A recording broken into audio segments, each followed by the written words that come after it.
The text this morning is the third chapter of 2 Samuel. These are the words of God. Now there was long war between the house of Saul and the house of David, but David waxed stronger and stronger, and the house of Saul waxed weaker and weaker. And unto David were sons born in Hebron, and his firstborn was Amnon of Ahinoam the Jezreelitess, and his second Chileab of Abigail the wife of Nabal the Carmelite, and the third Absalom the son of Maacah the daughter of Talmai king of Geshur, and the fourth Adonijah the son of Haggith, and the fifth Shephatiah the son of Abital, and the sixth Ithraim by Eglah David's wife. And these were born to David in Hebron. And it came to pass, while there was war between the house of Saul and the house of David, that Abner made himself strong for the house of Saul. And Saul had a concubine whose name was Rizpah, the daughter of Aiah. And Ishbosheth said to Abner, Wherefore hast thou gone in unto my father's concubine? Then was Abner very wroth for the words of Ishbosheth, and said, Am I a dog's head, which against Judah do show kindness this day unto the house of Saul thy father, to his brethren, and to his friends? And have not delivered thee into the hand of David, that thou chargest me today with a fault concerning this woman? So do God to Abner, and more also, except as the Lord hath sworn to David, even so I do to him, to translate the kingdom from the house of Saul, and to set up the throne of David over Israel and over Judah, from Dan even to Beersheba. And he could not answer Abner a word again, because he feared him. And Abner sent messengers to David on his behalf, saying, Whose is the land? Saying also, Make thy league with me, and behold, my hand shall be with thee, to bring about all Israel unto thee. And he said, Well, I will make a league with thee, but one thing I require of thee, that is, that thou shalt not see my face, except thou first bring Michal, Saul's daughter, when thou comest to see my face. And David sent messengers to Ishbosheth, Saul's son, saying, Deliver to me my wife Michal, which I espoused to me, for 100 foreskins of the Philistines. And Ishbosheth sent, and took her from her husband, even from Paltiel, the son of Laish. And her husband went with her, along weeping behind her, to Bahurim. And said Abner unto him, Go, return. And he returned. And Abner had communication with the elders of Israel, saying, Ye sought for David in times past to be king over you. Now then, do it, for the Lord hath spoken of David, saying, By the hand of my servant David, I will save my people Israel out of the hand of the Philistines, and out of the hand of all their enemies. And Abner also spake in the ears of Benjamin, and Abner went also to speak in the ears of David in Hebron, all that seemed good to Israel, and that seemed good to the whole house of Benjamin. So Abner came to David, to Hebron, and 20 men with him. And David made Abner and the men that were with him a feast. And Abner said unto David, I will arise and go, and will gather all Israel unto my lord the king, that they may make a league with thee, and that thou mayest reign over all that thy heart desireth. And David sent Abner away, and he went in peace. And behold, the servants of David and Joab came from pursuing a troop, and brought in a great spoil with them. But Abner was not with David in Hebron, for he had sent him away, and he was gone in peace. When Joab and all the host that was with him were come, they told Joab, saying, Abner, the son of Ner, came to the king, and he hath sent him away, and he is gone in peace. Then Joab came to the king and said, What hast thou done? Behold, Abner came unto thee. Why is it that thou sent him away, and he is quite gone? Thou knowest Abner, the son of Ner, that he came to deceive thee, and to know thy going out and thy coming in, and to know all that thou doest. And when Joab was come out from David, he sent messengers after Abner, which brought him again from the well of Sirah, but David knew it not. And when Abner was returned to Hebron, Joab took him aside in the gate to speak with him quietly, and smote him there under the 5th rib, that he died for the blood of Asahel his brother.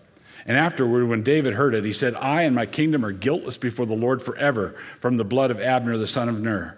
Let it rest on the head of Joab and on all his father's house, and let there not fall from the house of Joab one that hath an issue, fail from the house of Joab one that hath an issue, or that he is a leper, or that leaneth on a staff, or that falleth on the sword, or that lacketh bread. So Joab and Abishai his brother slew Abner, because he had slain their brother Asahel in Gibeon in the battle. And David said to Joab and to all the people that were with him, Rend your clothes and gird you with sackcloth, and mourn before Abner. And King David himself followed the bier.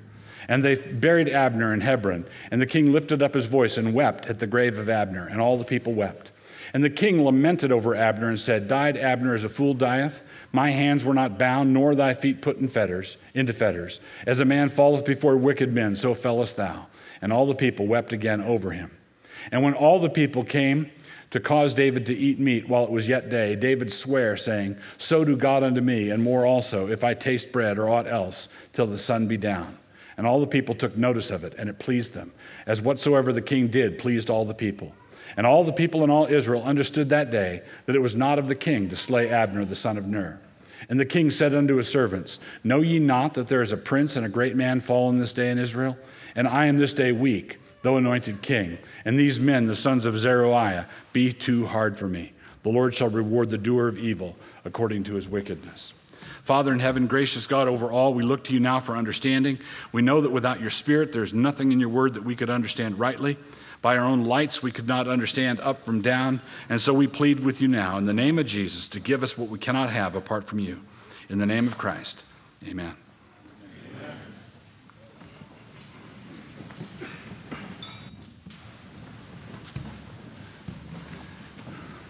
The kingdom has been divided. David has been made king of Judah in the south, in Hebron, and Ishbosheth, the son of Saul, is reigning in the north, and there is tension and war between them. As the war extended on, the state of affairs was flowing in David's direction. Things were going well. Things were going badly for Ishbosheth. Things were going well for David, but the kingdom was still divided. But as any leader can tell you, there is always something. As soon as the division between Saul and David begins to be healed, another division arises, this one between David and Joab. In other words, you cannot govern in this fallen world in such a way that you can wave a magic wand where there will be no division. You will have thousands and thousands of people doing something together, either in a church or in a movement or with a nation or a tribe or a city. There will always be factions. There will always be someone saying, I think we should go that way instead. I think people should follow me instead of following you. So you have this explicit divide between David and Ishbosheth, and as soon as that rift starts to heal, another divide immediately pops up. This is how God tells stories. There's nothing you can do to stop it from happening, and there's nothing you can do to make it go away. This is how God tells stories. We have to be faithful in it, and we can see where David was faithful, and we can see the ways in which he stumbled. So let's summarize the chapter first. In the extended war, civil war between the house of Saul and the house of David, things went badly for Saul. We see that in the first verse. In the next verses, we are given the names of the 6 sons that were born to David in Hebron, verses 2 through 5, born to David from various wives. At the same time, David was growing stronger in all Israel. Abner was growing stronger in the house of Saul, verse 6. So Abner's star was rising in the house of Saul. David's star was rising in Israel as a whole. Ishbosheth then made the bad move of accusing Abner of taking Rizpah, a concubine of Saul's, for himself, in verse 7. This was the last straw for Abner. The war was going badly. Ishbosheth was apparently not a strong leader. He was having trouble holding things together, and in his paranoia, he accuses Abner. Abner says that rips it. He gets very angry with Ishbosheth and swears to give the whole kingdom over to David, verses 9 through 11. Ishbosheth accuses Abner of trying to get the northern part of the kingdom for himself, and Abner denies it. He's angry, and in his anger, he says, I'm going to give the kingdom to someone else entirely. I'm not going to take it. You've accused me of taking it. No, I'm not going to do that. Abner is true to his word, verse 12, and yet David is ready for him and makes a demand for Michal, Saul's daughter. Verse 13. David then, he tells Abner, no, I'm not going to see you. I'm not going to negotiate with you unless Michal is returned to me. David then makes the demand of Ishbosheth to return Michal to him, and Ishbosheth's compliance to David's demand reveals Ishbosheth is a spent force. He can't say no to David. Verses 14 through 16. Michal is then returned to David. Abner after this, then meets with the elders of Israel and persuades them to give their allegiance to David, verses 17 and 18. The tribe of Benjamin is obviously a special case, verse 19. And it's a special case because Saul is from the tribe of Benjamin. It's interesting that it appears that Benjamin and Judah had a lot in common culturally, and the 10 northern tribes had a lot in common culturally. That was a natural divide. Later on, after the kingdom is divided again, it's divided 10 tribes to the north and then 2 tribes, Judah and Benjamin, to the south. So there's some sort of affinity with Benjamin and Judah, but they're also a special case because the civil war is between the house of David and the house of Saul, and Saul is a Benjamite. So Benjamin is a special case, but Abner persuades them. So Abner then comes to Hebron with 20 men, and he's received with a feast. David receives him with hospitality. Verse 20, the deal is closed. So Abner met the condition. Michal had been returned to David. Then Abner comes. David receives him cordially, and he offers him a great feast. Joab comes in from the field, and it says he's got a number of men. It says he has great spoil with him. So Joab is out in the field, and he's doing very, very well. The chapter begins with us being told that the war between the house of Saul and the house of David was going badly. And one of the reasons it was going badly was because Joab was a competent general. He was a shrewd man. As we trace his history throughout Scripture, we see he was no dummy. He was very intelligent, very shrewd, very competent. He was ungodly, but he was wicked, but he was competent. And we discussed last time how Abner is a noble man on the wrong side. Joab is a wicked man on the right side. So Joab comes in, and it makes a point of saying he came in with great spoil. One of the reasons why the war was going badly against the house of Saul was because Joab was such a good general. Joab comes in from the field, and Abner's already gone. Verse 22. Joab finds out what had happened, and he registers a strong protest with David. Verses 23 through 25. He comes in to see David and says, "What are you doing? What are you thinking?" Abner is trying to seduce you. He's trying to lead you astray. It's all a trick. He's a spy. He's not on the up and up. It's interesting that the language that Joab uses of Abner and David has sexual connotations, and it's similar to the language that's used of Ishbosheth's accusation of Abner earlier in the chapter about Rizpah. So he says, Abner's trying to seduce you. It's all a trick. Joab is, although he's a clever man and a shrewd man, he has the failing that a lot of shrewd men have. He thinks that everybody is up to as much as he's up to. So he's thinking through everything. Everything's a trick. Everything's manipulative. And so he projects onto Abner the sort of thing that he would be doing if he were in Abner's position. So Joab doesn't get David's agreement, but he goes out from David's presence, and he then sends a messenger on his own authority. He sends a messenger after Abner, verse 26. When he returned, he takes Abner aside in the city gate to speak with him privately, and he stabs him under the 5th rib, it says in verse 27, in the gate at Hebron.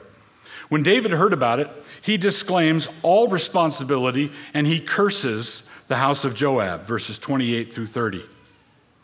David forces Joab to lament the death of Abner, verse 31. He cannot execute him for the crime. He doesn't have the political power. He's not in a position to execute Joab, but he is in a position to identify what Joab has done, and he does have enough horsepower to make Joab lament at Abner's funeral. David mourned the loss of Abner, and he composed an elegy for him, verses 32 through 34. He mourned in a high-profile way. He fasts in a high-profile way. He's offered food, and he says, he takes an oath, I'm not going to eat anything until after the sun goes down. I'm mourning the death of Abner, a great and a good man. It makes a point of saying the people were pleased with David's response, and they knew from this that he had not been the one who had Abner killed. Verse 36 through 37. Now, this is, I'll just say something as an aside here. This is a technique that David uses here. David is being a politician here. I think he's being a godly politician, but he's being a politician. And what he's doing here is what we in our common parlance call a photo op. He's leading people with a high-profile action, like an actor for television or an actor for a movie camera can just act. But if you're acting on a Broadway stage, you have to act for the back row. You have to overact. You have to overemphasize so the people in the back row can see what you're doing. In this day, one of the things a king had to do was do high-profile things so everybody would see and everybody would know. He does this at other times when the men sneak into Bethlehem and get the water from the well at Bethlehem. And David takes the water they give him and he says, I'm not going to drink this, and he pours it out. That's another photo op. He's telegraphing, he's telling everybody, he's communicating to everybody in big block letters how he feels about it. The fact that it's a photo op doesn't mean it's dishonest. The fact that you're leading a large group doesn't mean it's dishonest. In our day, photo ops and press releases and stuff have the reputation of being automatically dishonest, but that's not the way it is. David is courting the people of Israel. So what happens is they're about ready to close the deal. They're about ready to eliminate the civil war, and then Joab does something that could easily have caused the fighting to erupt again. It was a disastrous sort of thing. And so David projects very clearly and adamantly and vehemently how much he detested Joab's action. And then David praises Abner again. He confesses his own weakness over against the sons of Zeruiah, his own nephews, the two remaining nephews, Joab and Abishai, and the hardness of his nephews in verses 38 and 39. All right, there's a lot going on here, and I think we can see in this chapter a key to understanding David's life.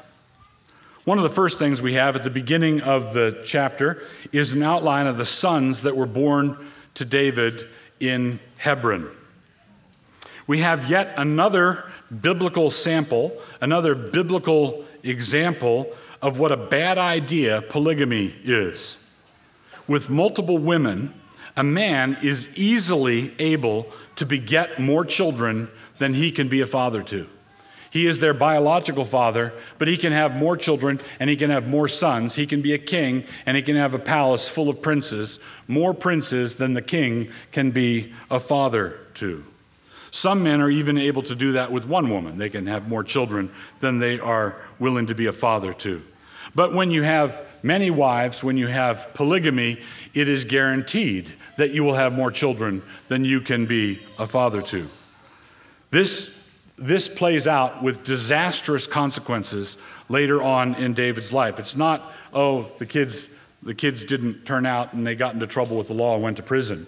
That's a sad story. In this case, David's misstep, David's problem here leads to catastrophic results for Israel, for the whole nation later. Amnon, the firstborn, later raped his half-sister Tamar, Absalom's full sister. So Amnon, the firstborn, later raped his half-sister. For that, her full brother, Absalom, took his revenge, which we see in 2 Samuel 13, 28 and 29, where Absalom kills Amnon. Absalom, this is another interesting wrinkle, Absalom is the grandson of a king, and a Gentile king at that. It's worth noting that Absalom is not fully Israelite. He's the son of he is the grandson of a king. He's the son of a king and the grandson of a king, and his grandfather was a Gentile king. Chileab, whose name is a combination of Caleb and Abigail. You recall that Nabal, Abigail's first husband, was descended from Caleb. So, and Caleb was one of the faithful spies. Caleb had gone into the land and spied out the land. Nabal was an unworthy descendant of Caleb, But Abigail was a beautiful and intelligent woman. We have every indication that she had her act together. And her son, Chileab, has a name that combines Caleb and Abigail, those two names. He's also called Daniel in 1 Chronicles 3:1, and he's not heard from again, perhaps because he was given the estate of Nabal. So Chileab does not enter into the politics there. We can hope good things for him. Adonijah, another son born in Hebron, made an ill-fated play for the throne when David was on his deathbed and was, after that, killed by Solomon. 1 Kings 1, 5 through 53. Shephatiah and Ithream were not major players, and other sons were born later in Jerusalem. 2 Samuel 5, 13 through 16. Deuteronomy expressly says that the king is not to multiply wives. Deuteronomy, it gives restrictions on what the king is able to do. The king must not multiply wives, which is another way of saying you must not multiply princes. You must not multiply contenders for the throne. You must not multiply a bunch of men in the palace with that lean, hungry look. Not a good idea, all right? Not a way to go. And yet, this was the standard way of doing business in the Mideast at that time, and David succumbs to it. He doesn't do it on the scale that Solomon does it, but he does it on a big enough scale to cause himself great heartache. So there are way too many princes already. He's not even out of Hebron yet. Saul had been a paranoid king. He had been afflicted with evil spirits. He was paranoid. He thought David was after him when David was not after him. He thought he was fearful. He had real trouble. And Ishbosheth looks like he was a little bit that way himself. He accuses Abner, and Abner's anger shows his innocence. Think of it this way. If Abner really were making a play for the throne, first thing, Abner is clearly the one who made Ishbosheth king in the first place. If Abner had designs on the throne, he would have been able to simply make himself king in the first instance. Secondly, if he thought that Ishbosheth was promising, but then it turned out not to be, and Abner changed his mind and said, I'm going to organize a coup, I'm going to take over from Ishbosheth, and my first move is going to be to take Rizpah, Saul's concubine, and that's my plan. When I'm accused of it, I'm not going to get angry and offer to give the kingdom over to David. What he would do is say, I'm glad you saw through my little trick, ha ha, Ishbosheth, now's your time to go, right? He would make his play. If it were an overt play, there's no reason for him not to finish the play. So Abner's anger here, I think, demonstrates his innocence. Some commentators assume that Abner really was going for it, but I don't think that makes sense given the narrative. If Abner really were making a play for the throne, there would be no sense in denying the relationship with Saul's concubine. It should be noted that while politics and sex were both involved, the political element is foremost.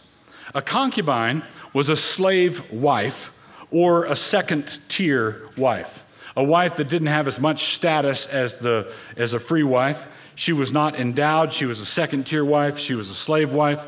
But at the same time, concubines were influential enough, especially in the royal house, especially in the palaces. Concubines were influential enough that to claim the concubine of a king was to claim the prerogatives of royalty.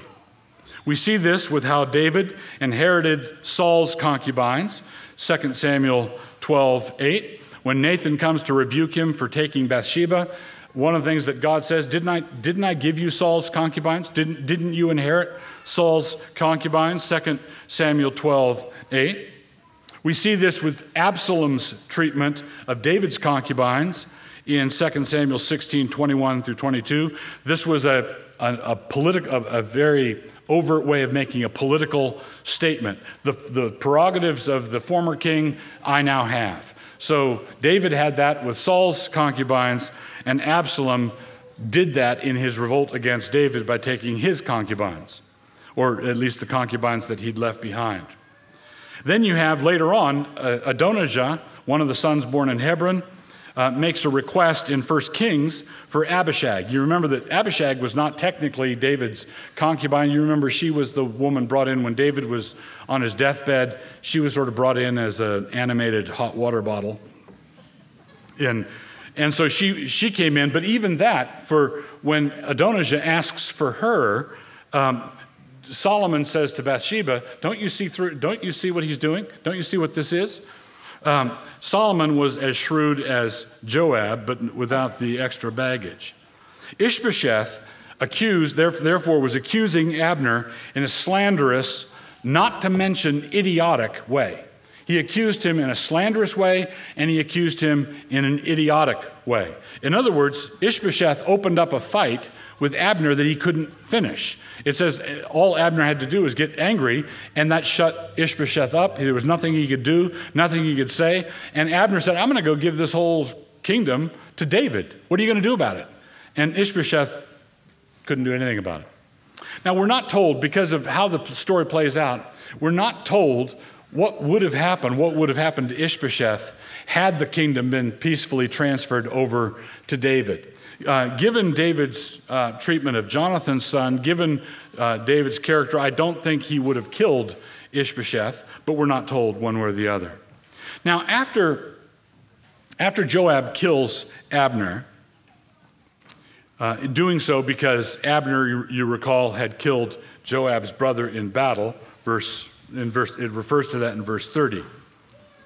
So Joab saying, well, if someone said, Joab, why did you kill Abner? He would say, well, it was my obligation as the blood avenger for my family. He killed my brother Asahel in battle, and so I'm duty bound to kill him. But don't forget that in a united Israel, Abner would have been a formidable rival to Joab.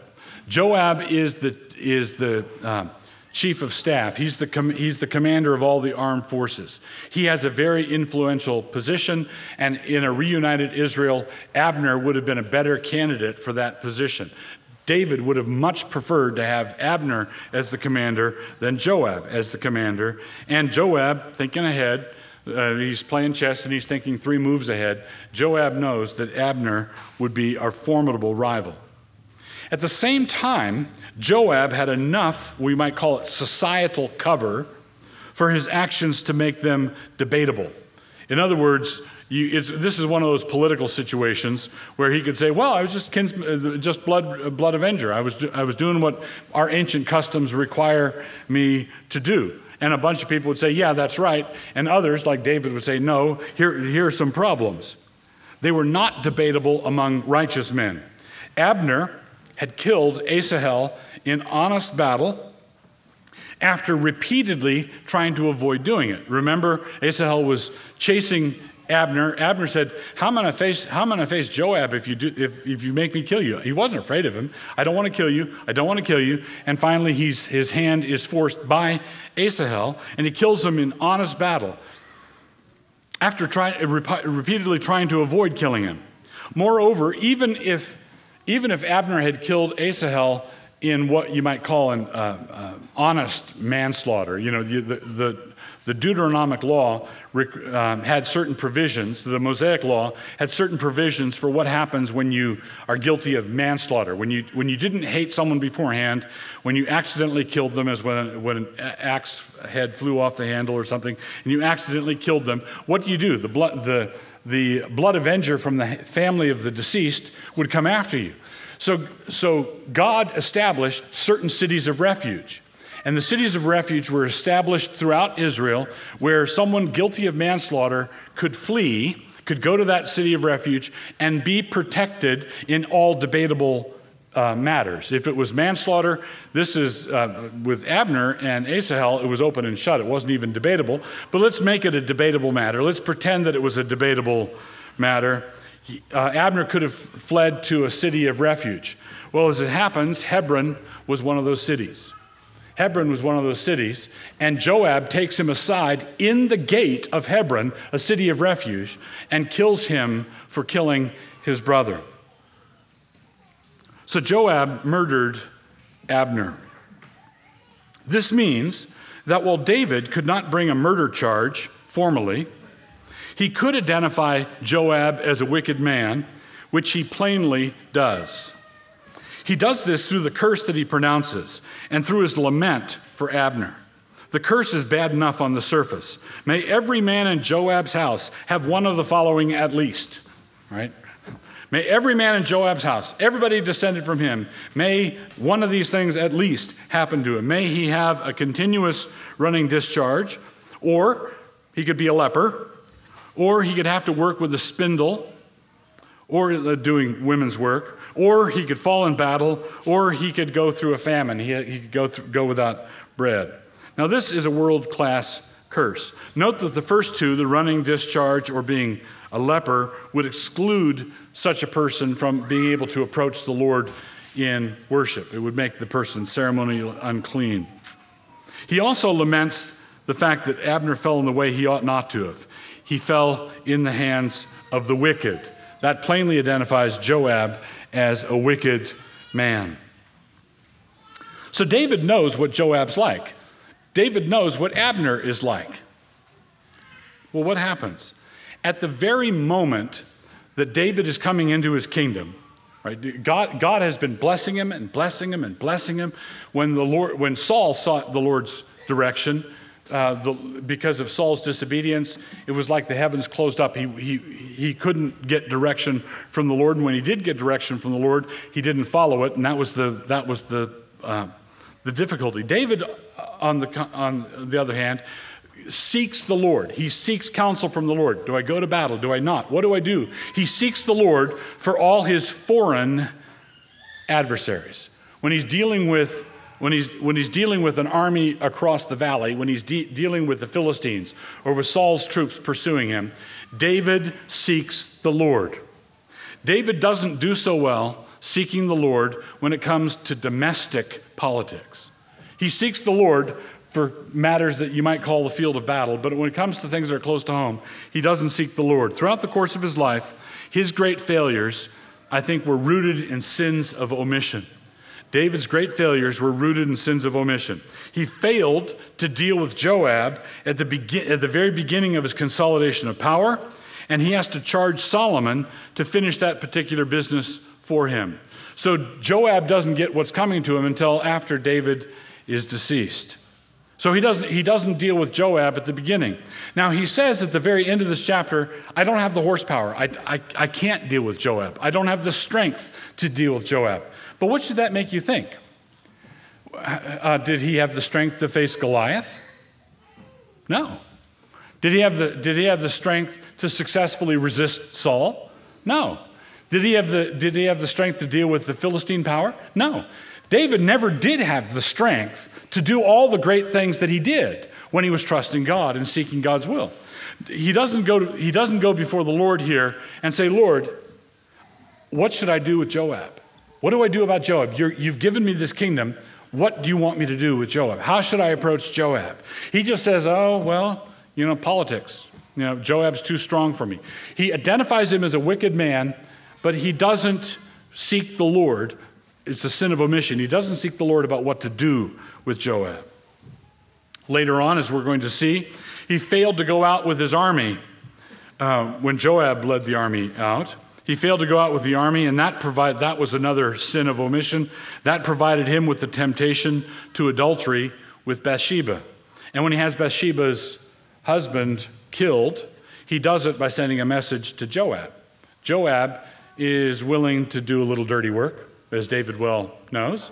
And then having done the dirty work with Uriah that David requests, Joab now has something on David.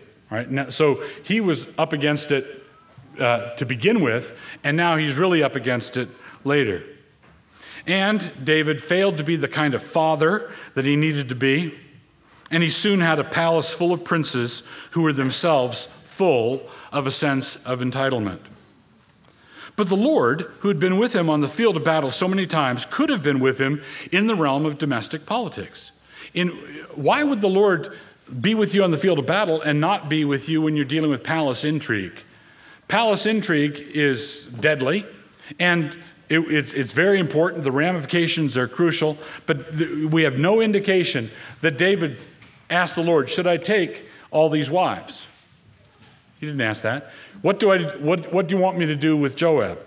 Do you want me to stay home instead of going out with the army? No, I think sins of omission are critical. The hard things close to home are often the hardest things of all. Many people do well when you're dealing with an adversary from far away. If you're dealing with an unknown threat, and the only thing you know about it is that it's a threat, it's easy to marshal the forces to go fight. But when the principles of black and white and up and down and righteousness and unrighteousness are in your own family or in your own marriage or in your own workplace or the people who are close to you or an old friend turns on you, or what do you do when someone who was with you at the beginning of when you're building this business or when you were first establishing your family or when you were getting involved in this particular work and you were together and then all of a sudden it goes sour? Like I said at the beginning, there's always something, right? It gets to a certain level and certain fissures begin to appear, certain divides begin to appear. What do you do? Do you seek the Lord with that? So and we must trust the Lord when it's close to home, not just when it's far away. Not when you go out to battle, it's close to home in the sense that you could die in the battle, but the issues are clear to you, right? Does God want me to fight the aliens who have landed and are blowing up our, nobody would worry about that. No, the spaceships came down. Everybody knows what to do with spaceships that are blowing up your towns, right? Everybody knows what to do, and so you go do it. The issues are clear cut. But when you're dealing with things that are close to home, the issues are murky, they are muddy, they are difficult, and they're tangled. And what you have to learn how to do is say, Lord, bring clarity. Lord, tell me what to do. How do I deal with Joab? Lord, teach me how to deal with Joab. Above all, Lord, teach me if I am being Joab. Am I being someone else's Joab? What am I doing here? Lord, reveal to me what I need to know in order to walk in obedience with you. So remember that there's always something. There's always a place of obedience. There's always a challenge. There's always a place where you have to stand tall. There's always an issue where integrity on your part is essential. Trusting the Lord on your part is essential. So there's always something. Secondly, remember being a father to your children is far more crucial than fathering them. Right? If you can father far more children than you can be a father to, and those that God has given you, be a true father. Be the kind of father that God calls fathers to be. And this is a place where we see David stumbling, even as God is giving him the kingdom. But last, and this is the good news, the son of David, the great heir of David's throne, the one who's on David's throne now, has no Joabs. There are no Joabs in his kingdom. There are many aspiring Joabs in his kingdom. There are many people in the history of the church who have said, let me be a little shrewder than Jesus. Let me be a little more realistic than Jesus. Let me do it with right-handed power. Let me scheme and connive and do all the things that Joab would have done. There are many people who've called themselves Christians, who've called themselves bishops, that have called themselves ministers, that have called themselves leaders in the kingdom of God, who have sought to function as the son of David's Joab. But Jesus has none of it. The Joabs always crash and burn. Many aspiring Joabs in the history of the kingdom, but the son of David deals with them all. David didn't deal with his Joab, but the son of David always deals with his. So we can trust him. We can trust the son of David. We can trust our king. We can trust him as we work and labor. And then when we take our stories and we write them on our small little pages and we see, okay, I'm being David here, who's the Joab, and we can see it accurately and we don't project. One of the things is I've told you many times, you must read the story, learn to read the story, learn to read the story you're in. That doesn't mean that you automatically assume that you're the protagonist and whoever's opposed to you is the antagonist. That's not a biblical reading of the story. The first question is, am I Joab? That's the fundamental. Am I the one who's rising up in opposition where I shouldn't be? Am I the one who's the stumbling block to others? And then, if I'm not, am I dealing with the one who is being that way in the way that God calls me to? Am I actually open to what God might tell me to do? You might say, but it's my nephew, right? Well, Joab was David's nephew. What am I going to say to my sister, David might say? Well, that's a good question. Why don't you ask God, what are you going to say to his sister? What are you going to say? What are you going to do? We are all of us, in our lives, we are all of us in over our heads. All the time. We are always in over our heads. The danger comes when we don't think that, when we don't remember that, when we're not cognizant of it. When we're in over our heads and we say, God, what should I do? It doesn't matter if it's Goliath or Joab. It's very striking that Goliath was a lot taller than Joab, a lot more powerful than Joab, a lot bigger than Joab, and David overcame him. And he didn't successfully deal with Joab. Father, Jesus Christ, giver of the Spirit, we know that you've given us the Spirit forever, but we pray now that he would be working effectually and powerfully in our lives this week, and we seek to live in terms of that word that we've heard declared here. Open us up, we pray. We conclude by offering back up to you the prayer that Jesus gave us to pray, saying, Our Father. This is a covenant renewal worship service, which means that every week we gather together to renew covenant with God, not as though our covenant with him is going to expire like a lease, but rather we renew the same way we renew our lives when we eat, when we take nourishment, as we've done at this table. So here's the charge. As we've renewed covenant with God, remember your vows, remember your oaths, remember who you are, remember who your God is. The Lord bless you and keep you. The Lord make his face shine upon you and be gracious to you. The Lord lift up his countenance upon you and give you peace. Amen.